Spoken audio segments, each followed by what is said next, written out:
Bugun so'kishmalka ishlashda ko'plab qilinadigan xatolar to'g'risida gaplashamiz. Degan savollardan bittasi so'kishmalkani yaxshi so'kib chiqamaydi. Bunga asosiy sabab so'kishmalkaning ichidagi filtri bo'ladi. Xo'p, ko'rishingiz mumkin, so'kishmalkamizning asosiy qismi mana shu filtri bo'ladi. Shu filtrimizning yaxshi yuvilmaganini hisobiga so'kishmalkamizda ko'proq musor yig'ilib qoladi va so'kimizni yaxshi chiqarmaydi.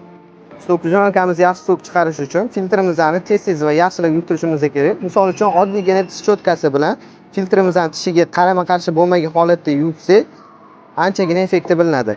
Yana bitta qilinadigan xatolardan bittasi bu bitta paytda o'zida so'kishmalkaga ko'plab mevalarni solish. Buni to'g'ri ishlatish uchun mevalarni bitta-bittalab yoki bo'lmasa butun holatida solishimiz kerak.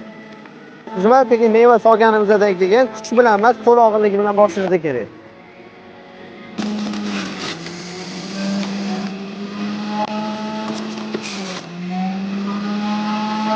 Va yana oxirgi foydali maslahatimiz so'kishmalkani 3 daqiqa ishlatib, 5-10 daqiqa dam oltirsangiz, so'kishmalka uzoq vaqt ishlaveradi. So'kishmalkani ishlatib bo'lganingizdan keyin ozgina suv quyib, malkani oldin orqaga ishlatib olsangiz, tishlari filtri anchagina yumshaydi va yuvishingiz anchagina oson bo'ladi. Videomiz foydali bo'lgan bo'lsa, like bosishni esdan chiqmasin. Qanaqadir savollaringiz bo'ladigan bo'lsa, kommentariyada yozib qolishingiz mumkin.